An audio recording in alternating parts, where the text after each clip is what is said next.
자, 오늘은 로마서 10장 말씀입니다. 다 같이 성경을 열어서 로마서 10장 3절 말씀입니다. 함께 읽겠습니다. 하나님의 의를 모르고 자기의 의를 세우려고 힘써 하나님의 의에 복종하지 아니하였느니라. 아멘.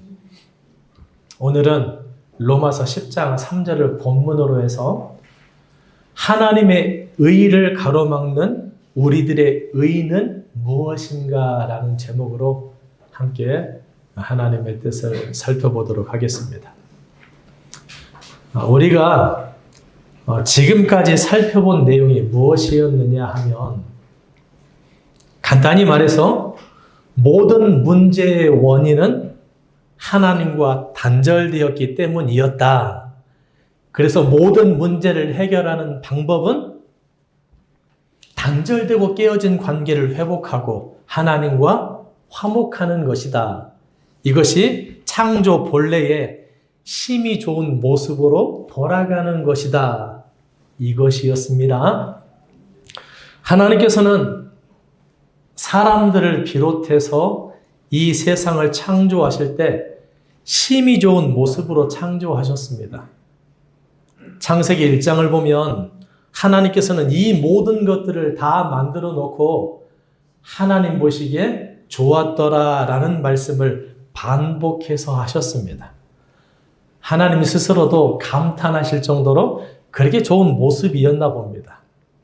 그런데 그렇게 좋은 모습이 유지되기 위해서는 물고기가 물속에 있어야 하는 것이 창조 질서이고 원리였던 것처럼 사람들은 하나님의 임재 가운데 있어야만 했던 것이었습니다. 그러나 선악과를 먹은 첫사람 아담부터 사람들은 선악의 기준을 자기가 가지고 자기가 하나님이 되어서 자기 마음대로 살고 싶었던 것입니다. 그래서 하나님과 단절된 상태가 되었고 그로 인해서 죄악 가운데 부조리한 세상 속에서 수고스럽고 허무한 삶을 살아가게 되었다는 것입니다. 앞에 있는 화면을 보시면 여기에서 여기로 선악과를 먹음으로 심히 좋은 모습에서 이제는 악하고 부조리하고 수고하고 허무한 삶이 되었다는 것입니다. 그야말로 구원이 필요한 상태가 되었던 것입니다. 사람들은 자신들의 힘으로 구원에 갈 수 있다고 생각하고 우상들을 통해서 구원에 갈 수 있다고 생각하며 끙끙거리면서 살고 있지만 그런데 안 된다는 것입니다. 하나님과의 단절을 극복하고 하나님께로 돌아가야만 될 일이라는 것입니다. 그런데요, 우리가 하나님께 돌아가고 싶어도 돌아갈 수가 없습니다. 왜입니까? 우리들의 죄악이 하나님께로 돌아가는 길을 가로막고 있기 때문이라는 것입니다. 그래서 바로 예수님께서는 우리들의 죄악을 해결하시고 하나님께 돌아갈 수 있는 길이 되어 주셨던 것입니다. 죄는 반드시 책임져야 하는 것이 마땅한 하나님의 공의이기 때문에 우리는 죄 가운데 살았던 것에 대해서 반드시 책임을 져야만 합니다. 그런데 우리가 우리의 죄를 책임지지 않게 해달라고, 우리가 우리의 죄로 인해서 지옥에 가지 않게 해달라고 하는 것이 우리가 바라는 구원이라는 것입니다. 그러나 감사하게도 하나님께서 우리를 구원하시고자 우리 죄를 제물이 대신 책임지도록 하는 것을 허락하셨습니다. 예수님께서 흠이 없는 제물이 되셔서 우리의 죄를 십자가에서 해결해 주셨습니다. 그래서 우리는 예수님이 십자가에서 제물이 되어 돌아가신 그 사건을 마음에 품고 하나님께 나아가면 되는 것입니다. 예수님께서 십자가에서 다 이루었다고 선포하셨습니다. 하나님께서 다 이루어 놓으신 구원인 것입니다. 우리들은 믿음으로 반응하기만 하면 되는 것입니다. 우리는 하나님께서 다 이루어 놓으신 구원을 믿음으로 받아들이기만 하면 되는 것입니다.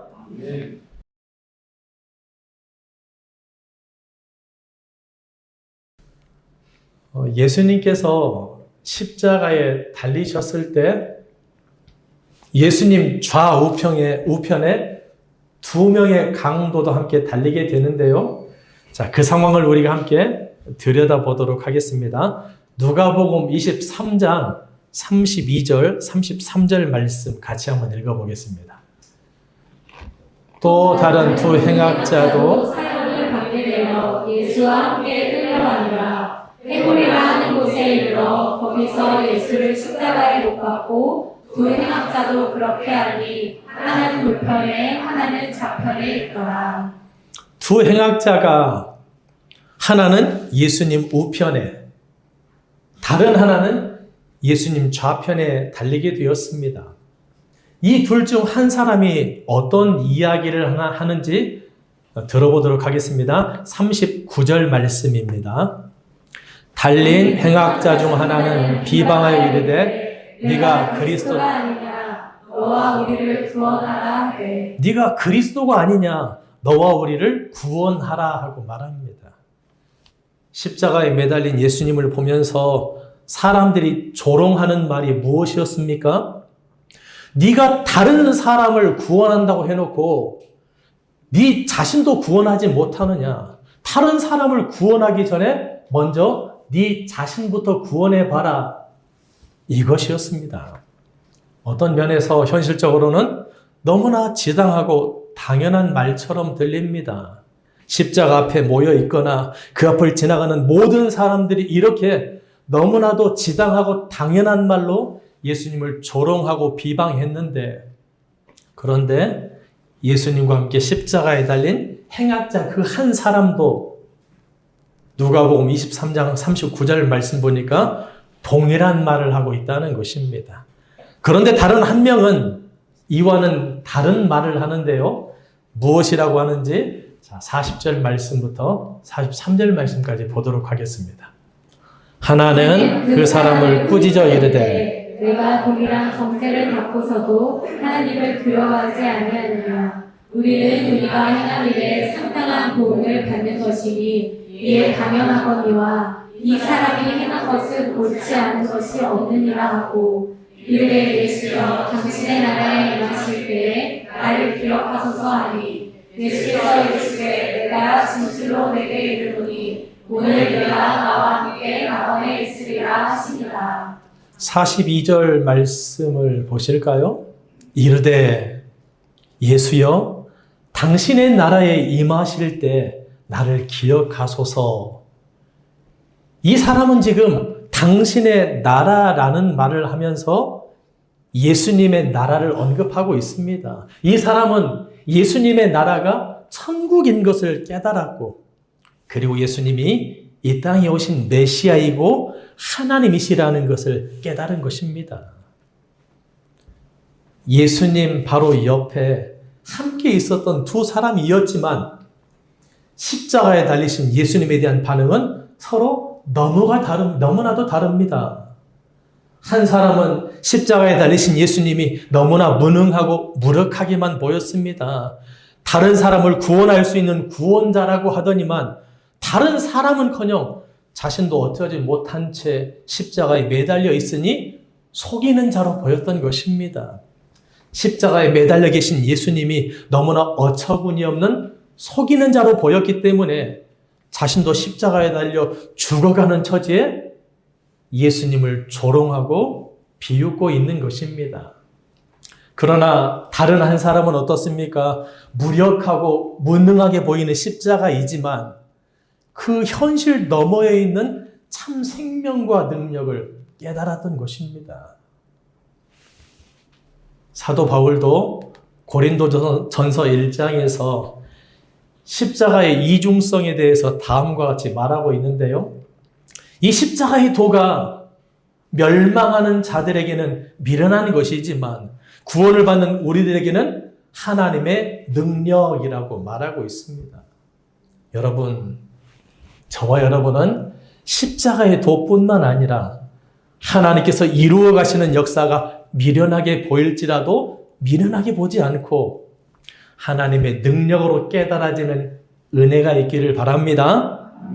하나님께서 이루어 가시는 역사가 더디게 보일지라도 더디게만 보지 말고 쉼 없이 신실하게 이루어져 가고 있음이 깨달아지는 은혜가 있기를 바랍니다. 자, 다시 누가복음 23장으로 좀 가서 보시죠. 당신의 나라에 임하실 때 나를 기억하소서 이렇게 말하는 강도에게 예수님께서 무엇이라고 말씀하십니까? 43절 말씀에 보니까 예수께서 이르시되 내가 진실로 내게 이르노니 오늘 네가 나와 함께 낙원에 있으리라 하고 말씀하십니다. 오늘 네가 나와 함께 낙원에 있으리라. 그야말로 예수님께서 그 강도에게 구원받고 천국에 거하게 된다는 선포를 하고 계시는 것입니다. 이 얼마나 놀랍고 큰 복이고 은혜입니까? 여러분, 십자가 위에서 구원받은 강도는 어떤 사람이었습니까? 41절 말씀 보시면 나와 있는데요. 우리는 우리가 행한 일에 상당한 보응을 받는 것이니 이에 당연하거니와 라고 말합니다. 강도 스스로도 자신을 무엇이라고 인정하고 있습니까? 십자가형이 자신에게 당연할 정도로 자신은 그렇게 살아왔다라고 고백하고 있는 것입니다. 그래서 누가복음에서도 이 강도를 표현할 때 행악자라고 기록하고 있는 것입니다. 평생 죄만 짓고 살아오다가 십자가에 달렸는데 이제 죽어야 하니 그 죄를 만회하기 위해서 선을 행할 기회조차 없습니다. 그런데 그런 그가 구원을 받은 것입니다. 어떻게 구원을 받았습니까? 예수님이 누구인지를 알아보고 그 예수님께 자신을 맡겼습니다. 그 예수님을 향해 방향을 틀고 예수님에게 돌아선 것이었습니다. 이것은 우리에게 무엇을 말해주고 있습니까? 우리가 해결받아야 될 근본적인 죄는 하나님과의 관계를 깨뜨리고 하나님에게서 돌아선 죄, 하나님을 대적한 반역의 죄라는 것입니다. 이 강도는 어떻게 구원받고 낙원을 허락받은 것입니까? 그동안에 낙원에 갈 만큼의 선행을 쌓아서였습니까? 아니면 앞으로 선을 쌓을 가능성이 있기 때문이었습니까? 아니라는 것입니다. 여러분 명심하시기 바랍니다. 우리가 무엇인가를 행해서 그것으로 구원받을 수 있다라고 생각하는 것은 자신을 구원할 능력이 자신에게 있다고 믿는 것입니다. 자신이 자신을 구원할 수 있다고 믿는 것은 이 또한 자신이 하나님이 될 수 있다라고 생각하는 자기의 의라고 하는 것을 기억해야 할 것입니다.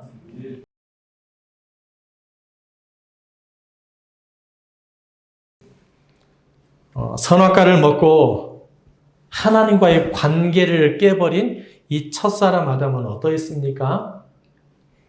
이제 하나님 없이 혼자 살아가야 했기 때문에 두려움과 불안이 생기고 위기의식이 생겼습니다.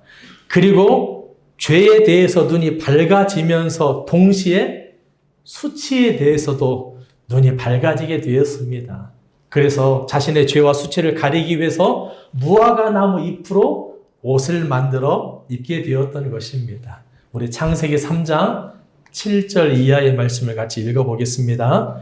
이에 그들의 눈이 밝아져 자기들이 벗은 줄 알고 무화과 나무 잎을 엮어 수나로 삼았더라. 그들이 그날 바람이 불 때 동산에 거기시는 여호와 하나님의 소리를 듣고 아담과 그의 아내가 여호와 하나님의 낯을 피하여 동산 나무 사이에 숨은지라.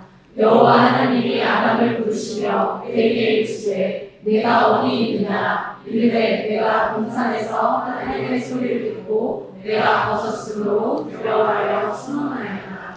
아담과 하와가 죄와 수치를 가리기 위해서 입은 이 무화과 나무 옷은 누가 만든 것입니까? 아담과 하와가 직접 만들어서 입은 것이었습니다.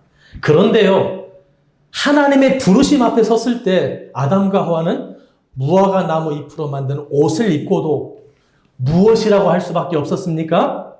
10절 말씀 보니까 이르되 내가 동산에서 하나님의 소리를 듣고 내가 벗었으므로 두려워하여 숨었나이다 라고 말합니다. 아담과 하와는 분명 벗은 것을 가리기 위해서 무화과 나무 잎으로 옷을 만들어 입었습니다. 그러나 하나님 앞에서는 벗었으므로 두려워하여 숨었나이다 이렇게 대답할 수밖에 없었다는 것입니다. 무슨 말입니까? 우리 사람들이 자신의 죄와 수치를 가리기 위해서 아무리 열심히 무화과 나무 잎으로 옷을 만들어 입는다 할지라도, 아무리 무성한 무화과 나무 잎으로 가릴지라도 하나님 앞에서는 가릴 수가 없고 벗은 것으로 드러날 수밖에 없다는 것입니다. 사람들이 무슨 짓을 하더라도 하나님 앞에서는 죄인으로 드러날 수밖에 없다는 것입니다. 아담과 하와는 선악과를 먹고 범죄한 후에 8절 말씀을 보니까 여호와 하나님의 소리를 듣고 여호와의 낯을 피하여 동산 나무 사이에 숨은지라 하고 말합니다. 그리고 이어지는 10절에서 하나님의 소리를 듣고 내가 벗었으므로 두려워하여 숨었나이다. 이럴 수밖에 없었다는 것입니다. 사람은 아무리 무성한 무화과 나무 잎으로 옷을 만들어 입을지라도 스스로 만들어서 입은 옷으로는 하나님 앞에서는 두려워하여 동산나무 사이에 숨을 수밖에 없고 벗었다고 하면서 두려워할 수밖에 없다는 것입니다. 우리 이사야서 말씀을 같이 한번 읽어보도록 하겠습니다. 이사야 64장 6절입니다.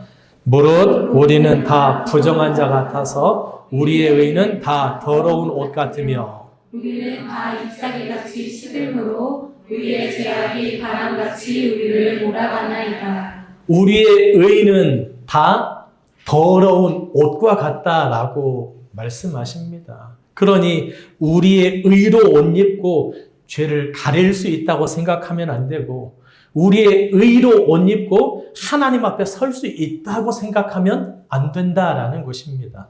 그렇다면 어떻게 해야 하는 것입니까? 우리의 의가 아니라 하나님의 의로 옷 입어야 하는 것입니다. 창세기 3장 21절에 여호와 하나님이 아담과 그의 아내를 위하여 가죽옷을 지어 입히시니라. 하나님께서 지어 입혀주시는, 하나님께서 만들어 입혀주시는 가죽옷을 입어야 하는 것입니다. 여러분, 구원이라고 하는 것은요, 자기가 만들어서 입던 옷을 벗어버리고 하나님께서 만들어주신 옷을 입는 것입니다. 무엇이라고요? 구원은 자기가 만들어서 입던 옷을 벗어버리고 하나님께서 만들어서 주신 옷을 입는 것입니다. 죄를 덜 짓고 선행을 쌓아서 하나님께 나아가려고 하는 것은 예수님의 복음이 아닙니다. 이단적인 다른 복음인 것입니다. 부족한 부분을 개선하거나 훈련을 통해서 구원을 얻고자 하는 것 역시나 예수님의 복음이 아니라 이단적인 다른 복음이라는 것입니다. 하나님께서 가죽옷을 지어 입혀주실 때 거절하지 않으면 됩니다. 그리고 하나님께서 입혀주신 그 가죽옷을 벗어 던져버리지 않으면 된다는 것입니다. 구원은 하나님이 은혜로 주신 선물이고 우리는 그 선물을 믿음의 손으로 받으면 되는 것입니다. 자기에게 좋은 것으로 선악의 기준을 삼는 것에 익숙한 사람들인지라 신자들마저도 성경을 읽을 때 자기에게 좋은 것만을 취사 선택해서 받아들이고 또 자기에게 좋은 쪽으로 해석할 때가 있습니다. 우리가 방금 읽어보았었던 이 누가복음 23장의 구원받은 강도 이야기도 그렇게 악용되는 부분이 있어서 우리가 이 내용을 살펴본 김에 몇 가지 정확하게 좀 확인해보고 넘어가면 좋을 것 같습니다. 먼저는 강도가 죽기 직전에 믿음을 고백하고 구원받는 것을 보고 이렇게 생각하는 사람들이 있습니다. 일단은 나도 내 마음대로 실컷 살아가다가 나도 저 강도처럼 죽기 직전에 믿으면 되지 뭐. 이렇게 생각하는 사람들입니다. 그러나 이런 생각을 하는 사람은 매우 위험한 착각을 하고 있다는 것입니다. 구원받을 믿음이라고 하는 것이 언제든지 자기가 결정하면 되는 일이고 그리고 언제든지 의지대로 되는 일이라고 착각하고 있다는 것입니다. 자기가 믿기로 작정한다고 해서 그 믿음으로 구원받을 수 있는 것이 아닙니다. 구원받을 만한 믿음은 성령으로부터 주어지는 것이기 때문에 출처가 자기 자신이 아니라 누구로부터입니까? 성령 하나님으로부터입니다. 마음껏 제 멋대로 살다가 죽기 직전에 믿고 천국 가겠다라고 생각하는 사람에게 그 사람의 뜻대로 죽기 전에 성령님께서 믿음을 부어주실 것이라는 장담을 어떻게 할 수 있느냐라는 것입니다. 오히려 그런 생각을 하면서 사는 그런 사람이라면 은혜 받을 가능성이 전혀 없지 않을까요? 누가복음 23장 이 구원받은 강도 이야기를 악용하는 위험한 착각 두 번째는 낙원을 허락받은 강도가 예수님을 구주로 인정하는 것만으로 구원받았기 때문에 자신도 예수님을 구주로 인정하는 것만으로 충분하다고 생각하는 것입니다. 여러분, 본문에서 낙원을 허락받은 강도가 만약에 십자가형 집행이 취소되어서 이 땅에서 살아가는 시간들이 허락되었다면 이 강도는 틀림없이 믿음과 순종의 열매를 풍성하게 맺는 삶을 살았을 것입니다. 예수님께서는 강도의 믿음의 고백이 바로 그런 믿음의 고백이었다는 것을 아셨기 때문에 그래서 낙원을 허락하셨던 것입니다. 이 말은 순종하는 행위가 있어야지만 구원을 얻을 수 있다는 것이 아니라 구원을 얻을 만한 믿음이라면 반드시 순종의 열매를 맺게 되어 있다는 말인 것입니다. 순종의 행위는 하나님과의 관계를 회복하기 위해서 필요한 조건이 아니라 하나님과의 관계가 회복된 후에 나타나는 결과들이라는 것입니다. 누가복음 23장에서 낙원을 허락받은 강도의 고백은 죽음을 앞두고 두렵고 불안한 마음에서 지푸라기라도 잡아보고자 하는 심정으로 일단 고백해보는 그런 믿음이 아니었습니다. 그런 믿음으로는 결코 구원받을 수가 없다는 것입니다. 죽음 직전에 아니면 말고 믿자야 본전이니까 일단 아멘부터 고백하고 보자. 이런 믿음으로는 결코 구원받을 수가 없다는 것입니다. 머리로 인식하는 차원의 믿음, 스스로의 의지나 결단에 의해서 그렇게 만들어진 믿음, 그리고 종교적인 환경 속에서 살아오면서 익숙해져서 습관적으로 고백하는 믿음으로는 결코 구원받을 수가 없는 것입니다. 오로지 성령 하나님의 터치를 통해서 예수님이 깨달아지고 성령 하나님의 터치를 통해서 예수님이 경험적으로 만나짐으로 가능한 그런 믿음의 고백이 있어야지만 구원받을 수 있다는 것입니다. 누가복음 23장의 강도는 바로 그 믿음의 고백으로 낙원을 허락받았다는 사실을 우리가 잊지 않으셨으면 좋겠습니다.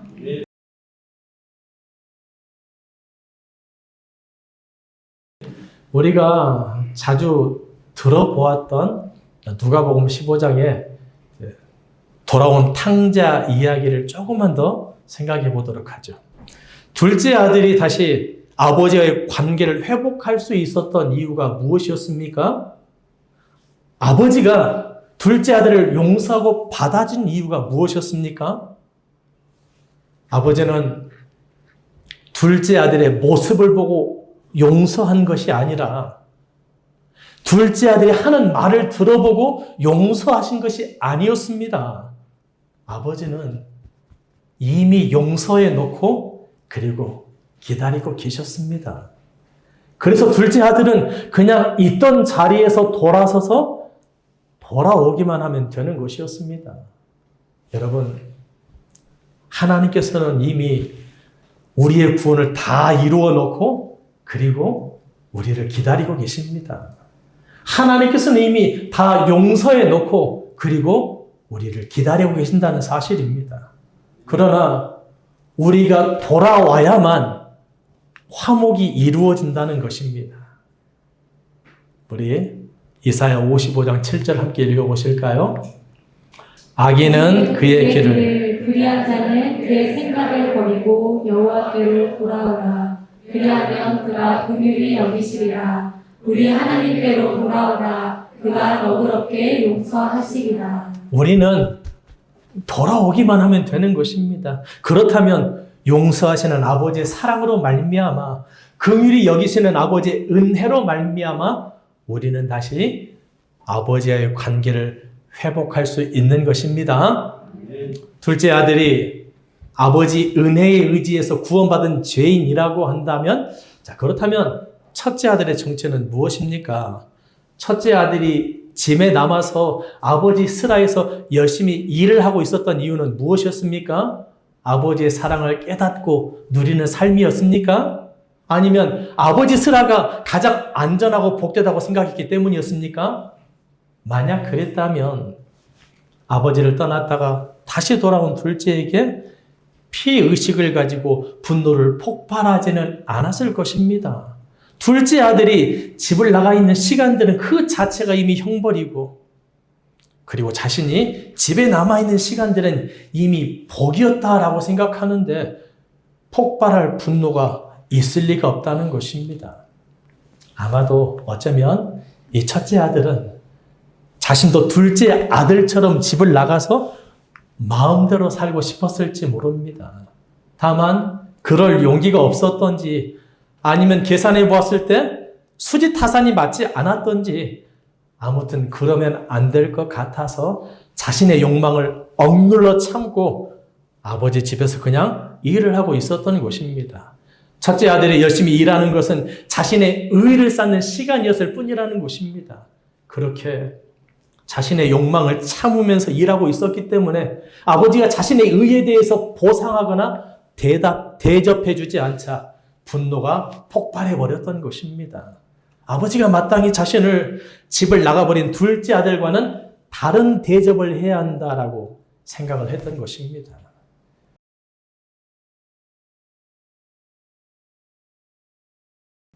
이 첫째 아들과 둘째 아들 이야기는 예수님께서 이제 바리새인과 세리의 이야기를 반복해서 동일하게 메시지를 전해주고 계시는데요. 누가복음 18장에 나와 있죠. 이 바리새인은 첫째 아들과 같은 사람입니다. 자신의 의로운 행동을 가지고 하나님 앞에 서는 사람이었습니다. 자신의 의로움 때문에 하나님께서 자신을 받아주실 것이라고 생각하는 사람이었습니다. 우리 11절과 12절 말씀만 읽어보도록 하겠습니다. 바리새인은 서서 따로 기도하여 이르되 하나님이여 나는 다른 사람들 곧 호색, 불의, 간음을 하는 자들과 같지 아니하고 이 세리와도 같지 아니함을 감사하나이다. 나는 일에 2번씩 금식하고 또 소득의 11조를 드리나이다. 반면에 세리는 둘째 아들과 같은 사람이었습니다. 아버지를 떠난 자리에서 파산과 절망을 경험하고 오로지 아버지의 은혜만을 의지하고 구하는 사람이었습니다. 13절 말씀 보니까 세리는 멀리 서서 감히 눈을 들어 하늘을 쳐다보지도 못하고 다만 가슴을 치며 이르되 하나님이여 불쌍히 여기소서 나는 죄인이로소이다. 그런데 14절 결론을 보면 어떻습니까?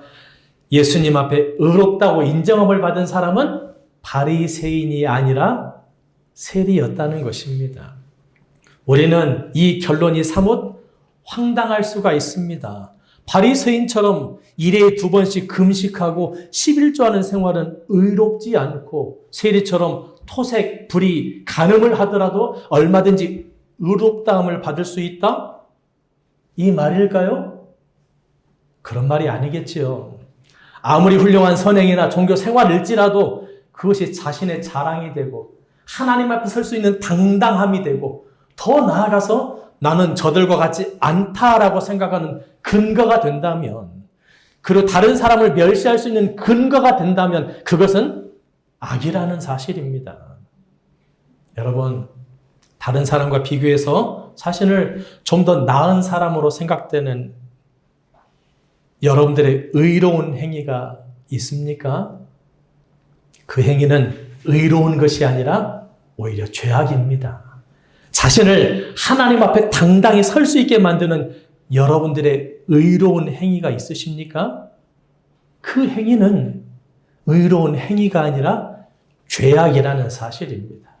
여러분, 우리가 당당할 수 있다면 무엇으로 당당할 수 있는 것입니까? 다시 말씀드립니다.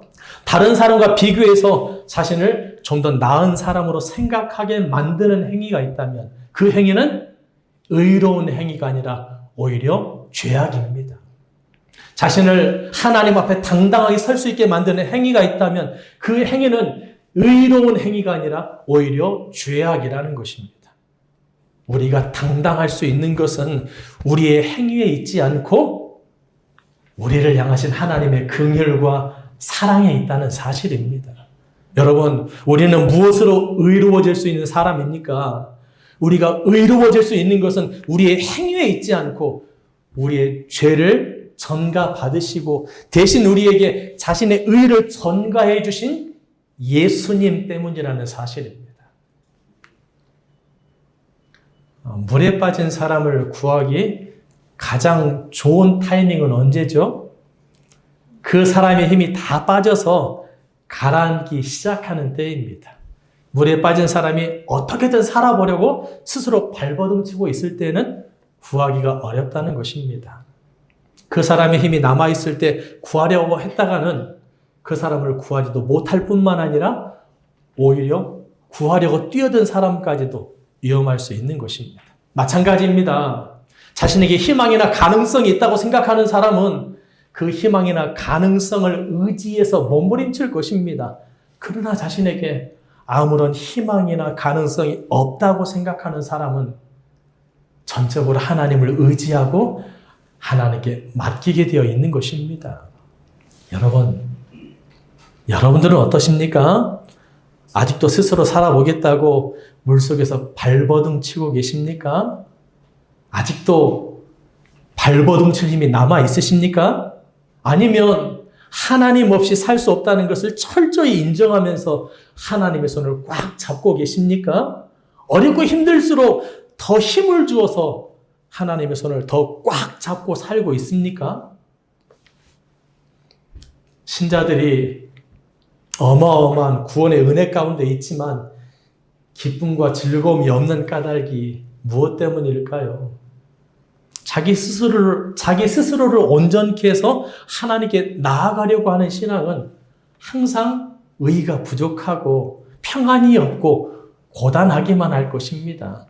그러다 보면 기쁨과 즐거움이 없이 의무감만으로 교회를 오갈 수밖에 없다는 것입니다.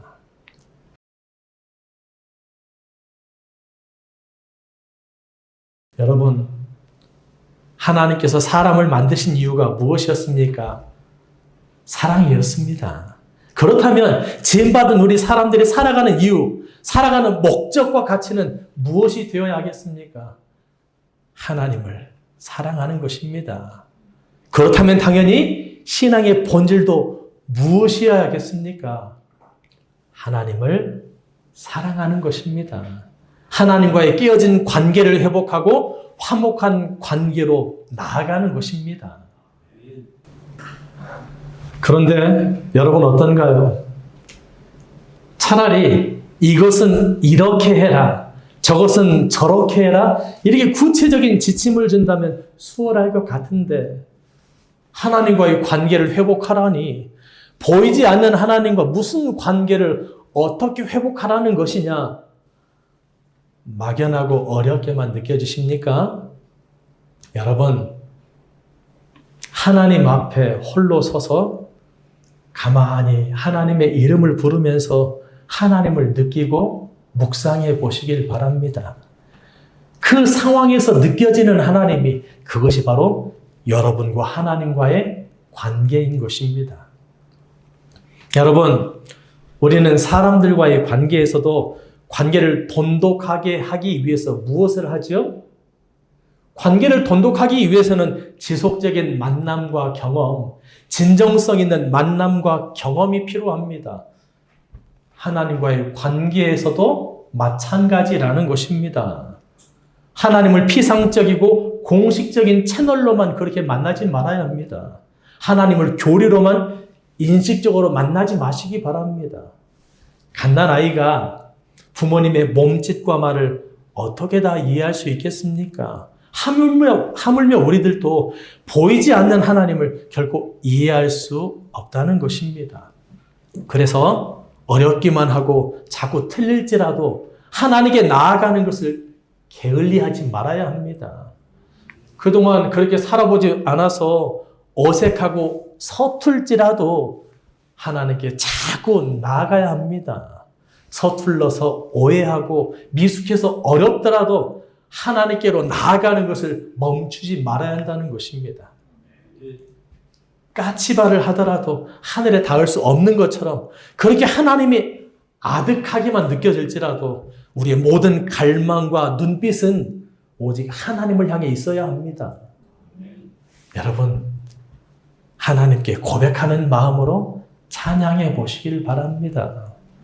그리고 하나님께 도란도란 이야기하듯이 또 때로는 하소연하고 토설하듯이 그렇게 기도해 보시길 바랍니다. 그리고 하나님을 알고 싶은 그 간절한 마음을 가지고 성경을 읽어보시길 바랍니다. 그렇게 하나님을 찾고 만나는 시간이 쌓이면 쌓일수록 우리와 하나님과의 관계는 돈독해져 갈 것입니다. 우리의 행위가 어떠한지 보다도 하나님과의 관계가 어떠한지를 더 주목할 수 있기를 바랍니다. 우리의 행위를 개선하려고 하기보다도 하나님과의 관계를 개선하기 위해서 더 노력할 수 있기를 바랍니다. 그렇게 하나님과의 관계가 회복되고 사랑의 관계가 깊어질 때 신앙의 행위는 자연스럽게 결실될 것이라고 믿습니다.